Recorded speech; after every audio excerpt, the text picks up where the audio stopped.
Good day, good people of the interwebs. At this point in time, I see that John is in the stream. Well, not in the stream, in the chat with me.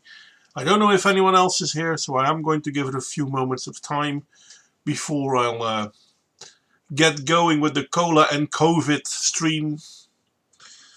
It's quite annoying to be talking about COVID again. I have to admit that. I totally agree with everyone who would say, bloody hell, dude, why? But I can't help but having to talk about this because there is something seriously wrong going on right now. Hi there, Ludicrous.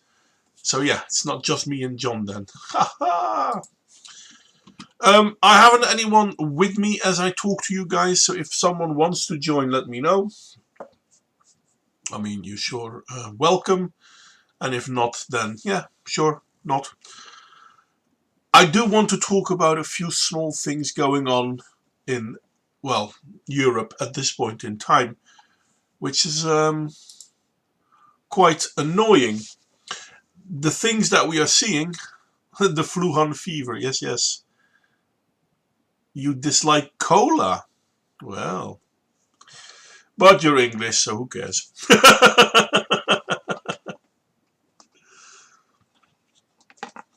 It's kind of funny though, because the video I posted not too long ago, and I'm going to blatantly plug myself here, explaining that in China, in Wuhan, any type of lockdown was ended in April, and they haven't had anything like that again.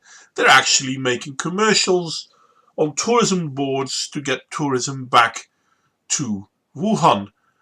The funny thing is, in the West, it's getting more strict and well, stricter and stricter and stricter, and it's too stupid to be true. Hi there, Toxic. Well, I've got a few people here now. Might as well start. See, the thing with the whole COVID thing is that it has nothing to do with the illness. Now, don't get me wrong, I do believe people die from COVID. Hell, today I actually read how people die from dementia.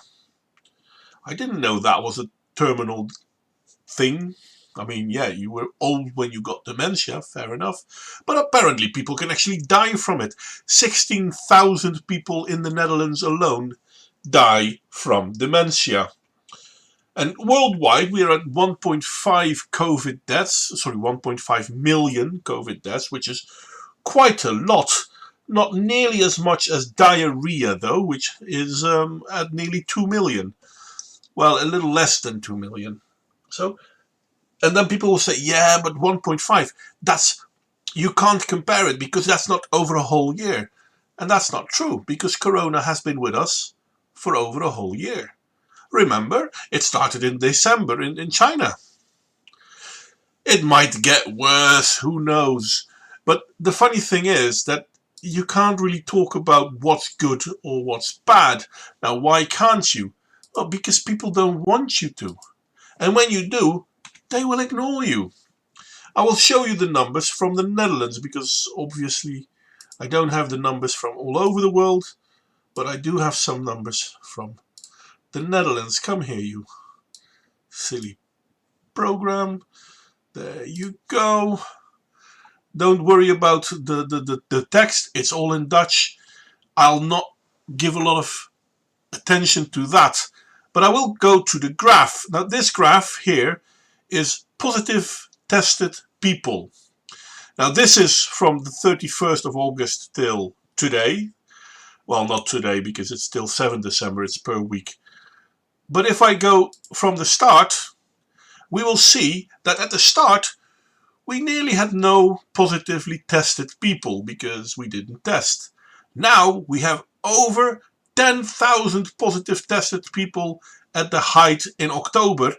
But in all fairness, it's already dying down again. We see small spikes, but on average, we have had the peak. The peak is behind us. Funny enough, the government in the Netherlands decided on the 1st of December to force people to wear their face diapers. So once the disease is getting less, we're getting more restrictions. They're already talking on how they want to ban people to celebrate Christmas with their family in the Netherlands. Obviously, they kind of did the same when it was about Sinterklaas. People strongly ignored it, and I'm hopeful that a lot of people will ignore the Christmas bullshit thing as well. But who knows? And hi there, Michael Keller. Nice to see you, mate.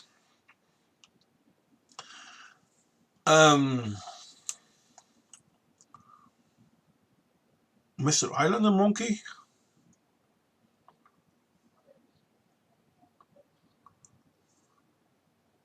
No idea what that is about. Anywho, back to my slide story. Now, as you can see, that we have a lot of testing going on, and testing. Yeah, sure, testing. And then we talk about how many people are being taken into hospital. And we had the highest number on the 2nd of November when there were 382 people in hospital. Well, yeah, sure. Now, if we look at that over the whole year, this is the highest number in November. This was at the start. So again, the peaks are lower, and we already see a downward trend in hospitalization as well.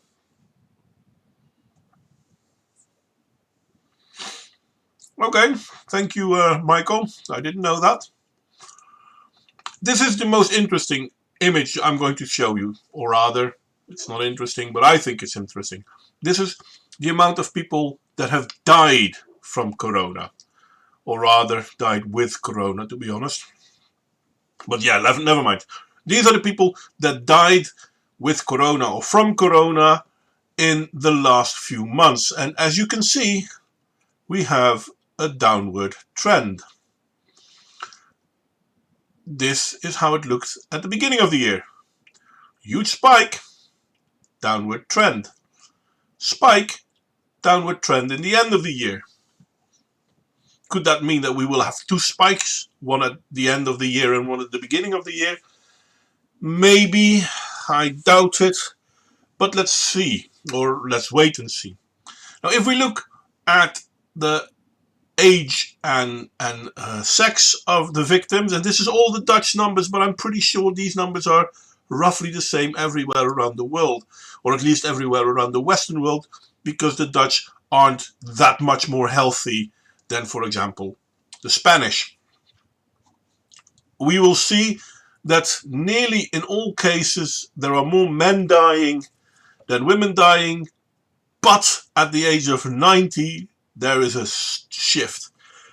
It's more women dying than men dying, probably also because there are more women at that age than men at that age, but that's not the point. If we look at these death numbers, now the Netherlands has roughly about 9,000 deaths, which is, yeah, a lot, I guess.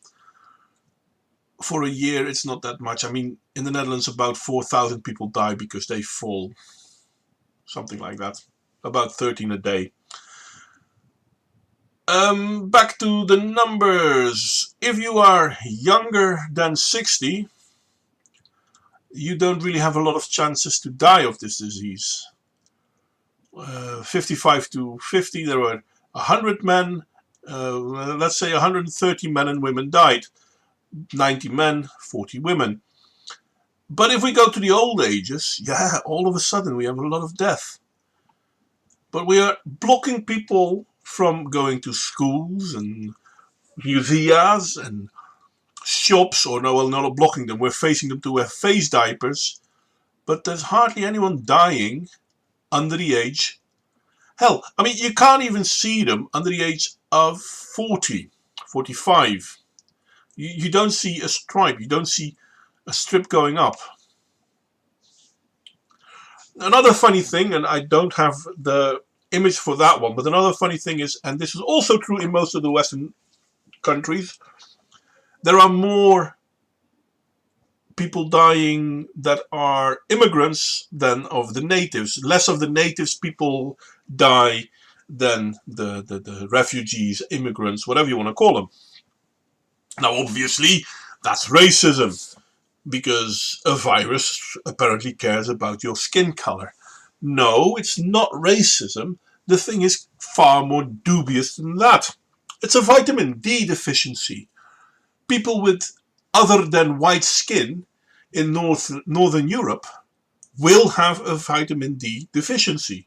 Hell, people with white skin often have vitamin D deficiencies, and our skin is good at creating vitamin D. The darker the skin, the harder you will make vitamin D from sunlight. If you have a vitamin D deficiency, you are far more susceptible to corona. Now, obviously, we're not allowed to recognize this. We're not allowed to even talk about this. And this is funny because aren't we in it together? Now, as you may have noticed, I dubbed this stream Cola and COVID are almost the same. Now, why would I have done that?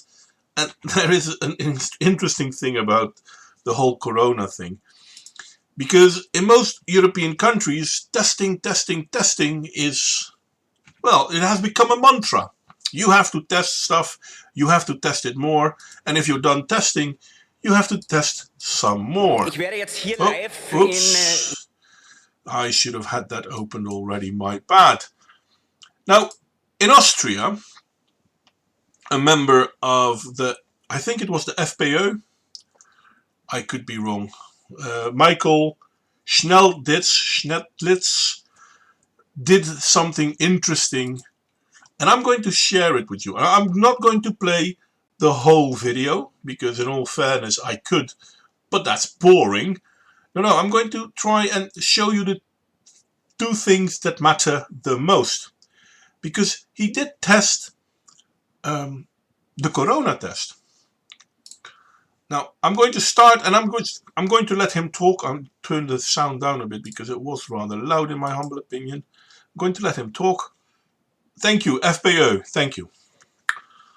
Now, obviously, I did invite Michael Keller to join me because his German is exceedingly much more better than mine. But yeah, he didn't. So, okay, there you go. Here we go. Come on, stupid screen thing. Ich werde jetzt hier live während meiner Wortmeldung einen Corona-Test durchführen, sehr geehrte Damen und Herren, damit He will, here, live, do a corona test for the good man and people, women and people, man and people, man and women of Parliament, where he is. It is rather an interesting thing. Don't worry, I won't show you all of it, but I will show you the first half a minute. Sie sehen, wie wertlos und fehlgeleitet diese Massentestungen sind. He's going to show the test to people because, well, it's useless and they do make a lot of mistakes, and he's going to show it. Do it sentence by sentence. I'll translate here. Yeah, well, go ahead, Michael. Bei diesem Tagesordnungspunkt geht es aber nicht grundsätzlich die Corona-Tests, sondern And he's not going to talk only about the corona test, but auch von uns Freiheitlichen eingebrachte Ministeranklage gegen den Gesundheitsminister. He's not just going to talk about the corona test, but also about the restrictions that are being pushed upon people. You'll see how, yeah, I'm sorry. I'm not going to read Michael Keller's translation. You can do that yourself. Because after all, I'm at a different time frame in the video.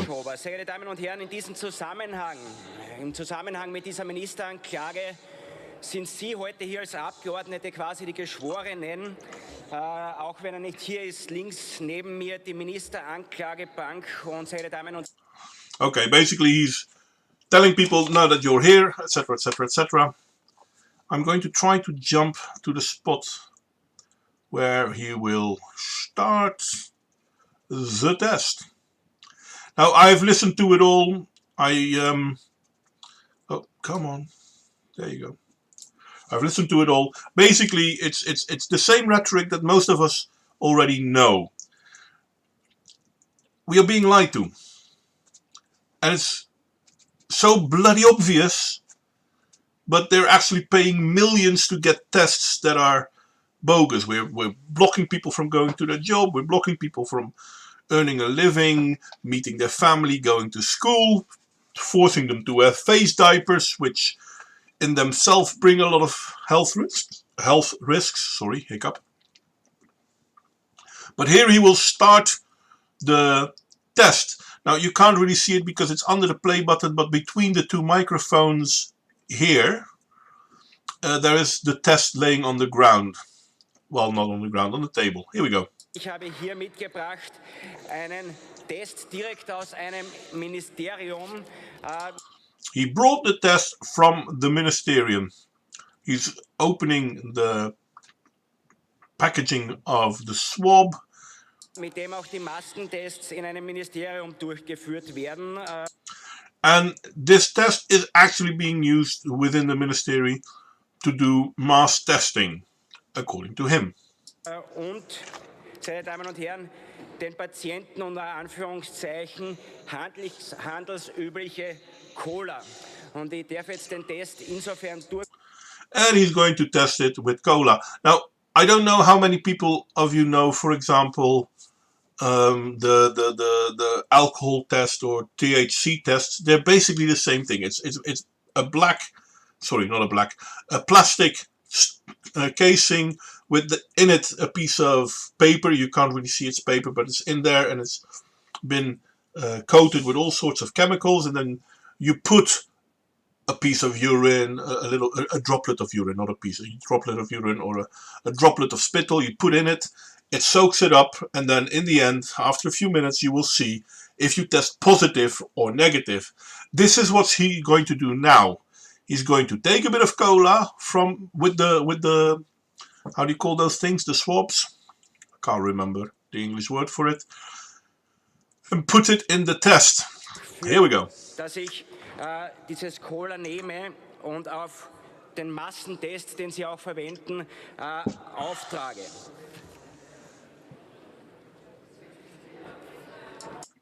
Okay, so you saw him put the cola on the test. It's an antibody test, yeah, fair enough. And then I'm going to go to where the result was, because it is really funny. Now, I'm not going to show you the rest of the video because basically he's berating his colleagues, and in my humble opinion, he is correct in doing so. And some of his colleagues are shouting that it's shameful that he's doing this, and it's like, yeah, it is shameful because this is a test that the government has purchased for millions and millions, bought by money from the people that are now not even able to go anywhere because of Corona, and the test is a fucking joke. He didn't say fucking joke, those are my words. Here you will see the end result. Geldverschwendung vor. Und ich darf sagen, Herr Präsident und Herr, mittlerweile liegt auch das Testergebnis Ihrer Steuergeldverschwendung vor. Here you will see the test result of the spilling done with tax money. Basically, that's what he's saying. Ich darf sagen, Herr Präsident, wir dürften jetzt ein Problem haben, weil wir haben einen positiven Corona-Test im Parlament. And now they have a problem because they have a positive Corona test in Parliament because of the bloody test. Now, I do understand what you're saying when you say the quick test apparently must be primed, Michael Keller.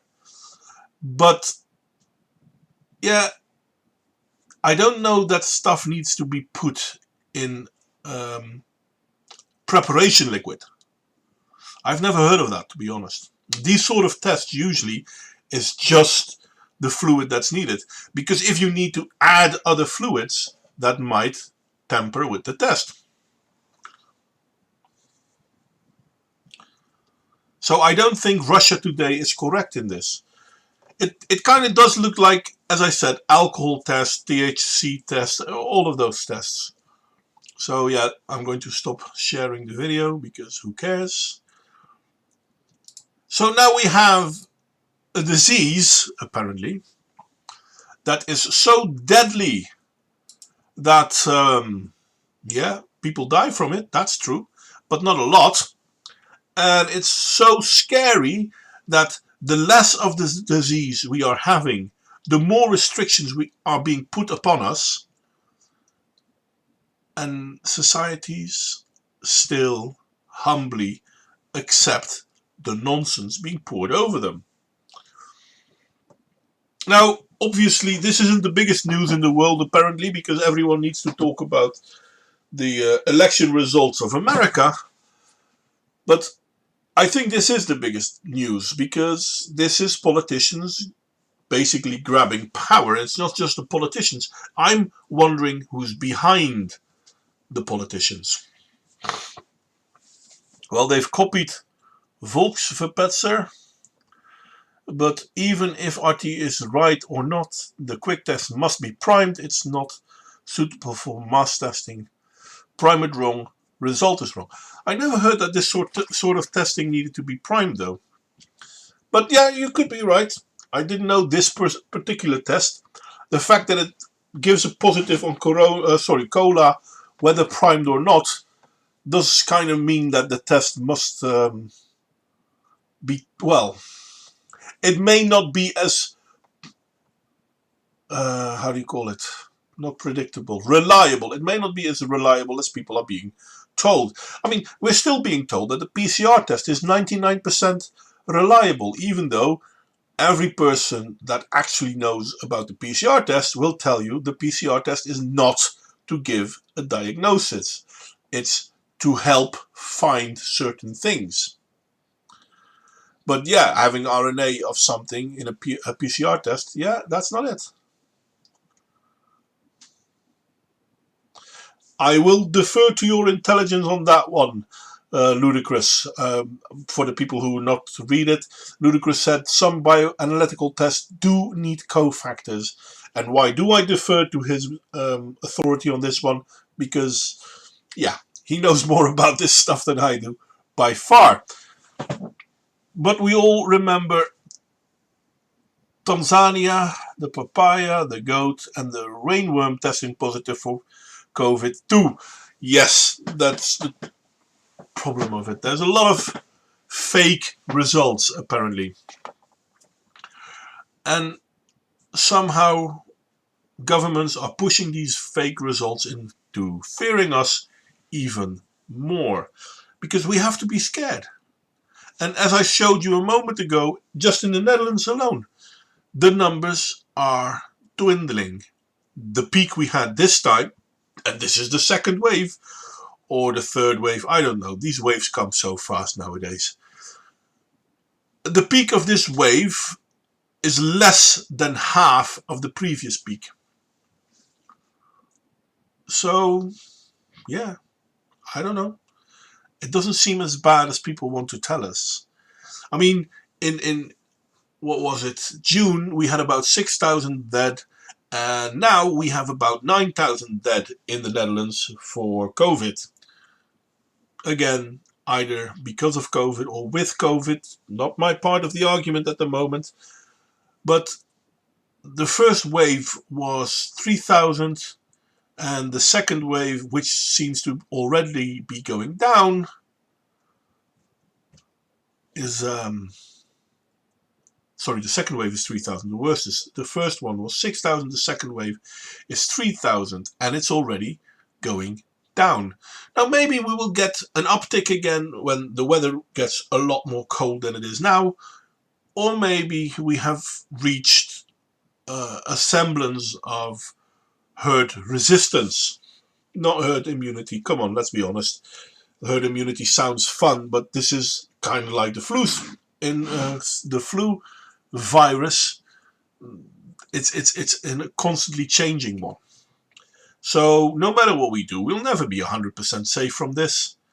What I do find funny, though, is that because of Corona, we have no flu deaths, which is unique in the history of measuring our dead. Now, as I said, in the Netherlands, 16,000 people die because of dementia, which is bad, but yeah, people die. Nowadays, hardly anyone dies of old age. It used to be that you die, and even if you died with a disease, the doctor would say, yeah, but you're old, so it's basically old age. Yeah, you know, the virus may have pushed the bucket along and pushed you off the edge, but it's old age. Had you been 5 years younger, you would have gone through this. Nowadays, they will say, oh, it has to be corona. Well, you coughed. Didn't you cough? You coughed corona. And somehow, this has become the new norm. I don't know how this has become the new norm. Didn't John die of old age? No. John is still very much alive. And may he live many more a year. Many more a year. That means I wish him a lot of long life and years and stuff. Not just 1 year. Just to make sure that people don't quote mine me in the wrong way. I'm not big enough to get quote mined, I know. But still, it pays to be frugal. Pay attention. Whatever. English is not my finest today. I am sorry. I am kind of in two bits about this. Because if I look at the Netherlands, we have gotten more and more restrictions. And it's not just the Netherlands. In Germany, in Austria, in Spain, restrictions are being pushed upon society more and more. Even though Corona itself seemed to move away. It's just going to find its niche and it's going to sit there. And then we start vaccinating, and with vaccines, I mean, the flu shot, which we never called a flu vaccine, by the way, because no one ever called it a vaccine because it wasn't a vaccine. It was a flu shot, which helped you get a little bit of resistance. Kind of didn't really do much for a lot of people.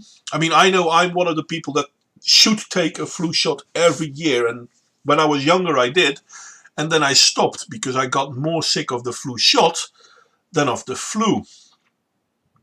And chances are that might change because I'm getting older and blah blah blah, but I'm afraid we will see the same thing with the corona vaccine. It might help you resist a little bit better, but it won't stop you from getting sick. Well, yeah, indeed, Michael. Switzerland, new curfew, social distancing rules, and yeah, I mean, not just in Switzerland though. This is happening all over Europe, it seems, and I don't understand it because if I look at the Netherlands, our politicians for years, well, not for years, for months, have said how, well, if we social distance, that's okay, and wash your hands and be careful and whatnot, but don't wear a mouth diaper because mouth diapers don't work. Actually, it has been proven that people tend to get more sick faster because of mishandling their face diapers, their mouth diapers. But in the Netherlands, for example, if you wanted to go with public transport, you had to wear a face diaper, but you weren't allowed to have a medical one because the medical diapers were supposed to stay for the medical teams. Well, wait a second. A non-medical face mask won't help against viruses. Don't get me wrong, a medical face mask also doesn't help against viruses. But yeah, that's an interesting conundrum. People keep forgetting that in hospital people don't wear masks to prevent from getting sick. They wear masks to prevent people from getting sick, especially in operating tables. I mean, if some of my saliva falls in an open wound, that's going to be a big problem. Get some passive-aggressive PPE.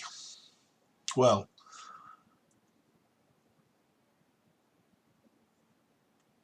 I'm trying to read what you just wrote, Michael. And the Russian vaccine too, to get a better resistance against the virus because the mRNA vaccine might not give enough immunity. Well, yeah, but that's the thing. I mean, how can you get immunity from a virus that is changing? And how do we know the virus is changing? Well, let's start by looking at the name. This is SARS-CoV-19. This isn't the first one. And viruses mutate. Viruses are living things. Anyway, I know a lot of things have been said about the whole vaccine thing and the whole corona thing, but it is curious to me how come so many people are willing to believe the media and the politicians. And today I had the luck to run into people talking to me about not wearing my face diaper. Now I have an excuse not wearing a face diaper because I do actually have bad lungs. So wearing them is a problem for me because I can't breathe. And then, well, don't worry, we'll wear ours to protect you. And I'm like, how is your face diaper going to protect me? But people don't think about that. Anyway, this isn't an interesting topic, I know. I just wanted to share these few things. And I hope you all liked it. Cola is acidic. Yes, it is. I think you can trick a pregnancy test with lemon. Don't trust politicians. True, don't trust politicians. You're completely correct with that one, Dimitri. But yeah, if you have politicians proving other politicians wrong, I really think we are to... well, at least we got sacked a lot of them. The Netherlands luckily will have election in March, but yeah, that was going to be a waste of time anyway. Yes, cola is acidic, and I didn't know it also had a lot of phosphor in it. But yeah, I believe you. I know it's acidic because that's why it has so much sugar. Because without the sugar, it will taste sour as fuck. How do I know that? I worked at a factory where we made Coca-Cola. Well, it was done by, how do you call it? First you make like a syrup, and then you add water. But the syrup is mostly sugar. Anyway, it's difficult to keep the talk going when I'm alone, so I'm going to quit it for now.